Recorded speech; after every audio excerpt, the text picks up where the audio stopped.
Bu, kita dari SMA Negeri 2 Kota Kediri ingin melakukan wawancara terkait dengan pembuatan batik. Ya, Sebelumnya boleh tahu Ibu namanya Ibu siapa? Linda Sunarni. Ya, Bu Linda. Kenalkan ya Bu, saya Humaydah Zaratul Kumala Ya. dari SMA Negeri 2 Kota Kediri. Baik, langsung dimulai saja ya Bu. Ya. Untuk yang pertama ini, kira-kira sejak kapan dimulainya bisnis batik ini Bu? Tahun 2014, 13-14 nih. Oh begitu.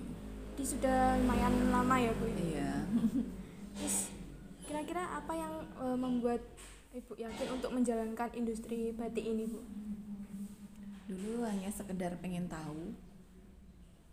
Terus ya senangnya ternyata batik itu langsung maju.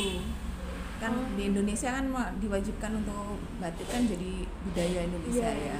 Gitu ya. Jadi mulai tertariknya dari situ.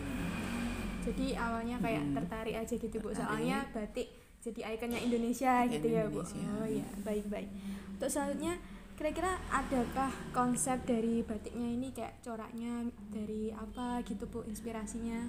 Mungkin bisa Corak ya kalau batik itu biasanya dari bunga, terus daun, tanaman. Sekarang kan malah dari relief-relief, dari candi-candi yang sekarang ini.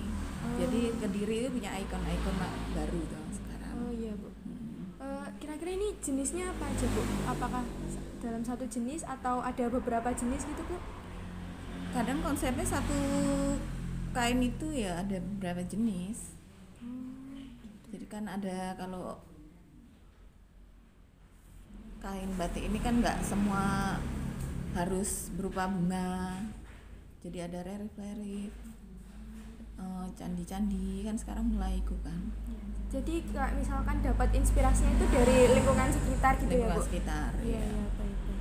Kira-kira kalau boleh tahu, dengar-dengar itu mempekerjakan, bukan maksudnya membuat yang buat ini kan anak-anak yang difabel. Iya. Itu gimana caranya buat kok bisa kepikiran untuk itu anaknya? Anak difabel itu kan ya kebutuhan khusus ya. Tapi kadang ada yang IQ-nya masih jalan. Dia kadang lebih sensitif untuk membuat canting itu.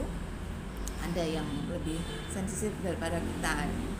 Jadi kadang itu membatik itu kalau mencanting itu lebih bagus dia ada. Tapi untuk yang agak kurang itu kita kasih yang sejenis batik ciprat. Batik ciprat itu kan tidak perlu pemikiran, nggak perlu, tapi kita bisa menghasilkan kain itu menjadi indah dengan batik ciprat. Kayak kan anak difabel itu bisa dibilang agak berbeda dari kita. Iya. Nah itu kira-kira kesulitannya apa aja ya Bu? Sebenarnya nggak ada, anak itu cuma kita perlu kesabaran. Kalau kesulitan itu nggak ada, anak itu ya sama seperti kita, mesti ada Iya. ikunnya, cuman kadang kita harus sabar sama anak-anak. Kira-kira ada berapa anak Bu yang ikut dalam kelas Kemarin membatik itu ini? Ada 25 anak. Oh, lumayan banyak Iya. ya Bu ya. Terus ditambah sama ibu-ibu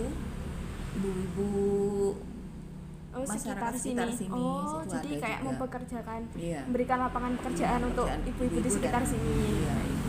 Itu kira-kira jumlahnya ada berapa Bu? Kalau ibu-ibunya masih aktif ada 5 orang. Oh, Dulu ada 25 juga, tapi kadang ibu-ibu udah repot-repot tugasnya sendiri, jadi ya tinggal 5 orang. Oh, iya Bu. Terus kalau boleh tahu kira-kira omsetnya dalam satu bulan itu sampai berapa ya Bu? Omsetnya ya nggak seperti ini, kita namanya rezeki, kadang nggak Iya. mesti ikut. Ya kadang 10 juta, 5 juta.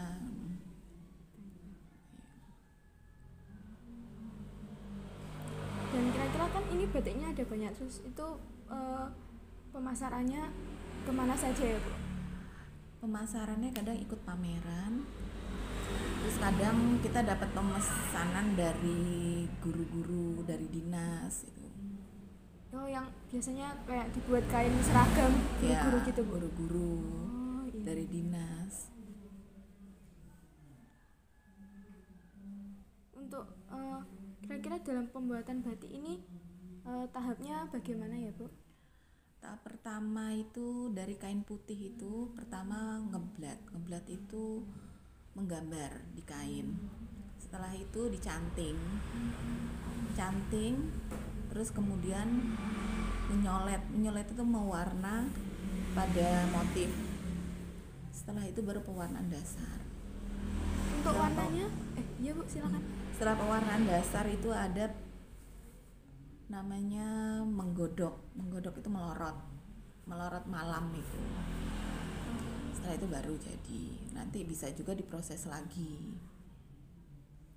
Untuk warnanya biasanya menggunakan warna biasa digunakan warna remasol, naptol, sama indigosol. Untuk menggambar ini namanya malam. Waktu mencanting itu menggunakan malam batik ya, kalau bilang lilin. Oh iya, lilin batik itu ya lilin Bu. batik ya. Baik. Terus kira-kira menurut Ibu gimana minat generasi muda sama batik kayak gini Bu? Untuk sekarang anak muda ya udah mau ya menggunakan batik ya. Kalau mau. Terus sekarang untuk di sekolah-sekolah itu udah banyak pelajaran untuk pelatihan batik itu udah ada ya kalau di sekolah-sekolah. Iya. Tapi selama pandemi ini malah vakum tuh. Iya Bu. Vakum nggak ada. Soalnya pembelajarannya juga online ya Bu. Online ya. Jadi sekarang ya untuk anak-anak itu ya selama pandemi ini ya vakum. Jadi jadi berkurang anak-anak itu, nggak terlalu terlatih lah untuk keterampilan membatik. Terus selama pandemi ini apakah ada kesulitan yang bermakna gitu Bu dalam menjalankan bisnis batik ini Bu? Iya, nggak ada omset. Nggak ada pameran, nggak keluar kan. Tapi ya tetap kita produksi, cuman nggak banyak. Tapi kan ini udah kayak pandeminya udah agak berakhir gitu. Itu kira-kira ada peningkatan atau masih? Ya alhamdulillah ada pemesanan, tapi yo nggak banyak loh. Iya. Terus kan kayak pameran belum ada kan sekarang, masih jarang ya maksudnya. Pamerannya biasanya di mana Bu? Ya ikut dinas. Oh ikut dinas. Dinas, kalau kita sering ikut dinas sosial. Oh iya dinas sosial. Terus kira-kira apa ada pesan atau amanat gitu Bu buat anak-anak milenial tentang batik ini Bu? Pesannya ya minimal mengerti dan memahami batik. Minimal mengerti pembuatan dan proses yang membatik. Dengan itu kan bisa mencintai batik. Iya Bu. Baik Bu, sekian wawancara dari kami. Terima kasih ya Bu sudah meluangkan waktunya. Pamit dulu Bu.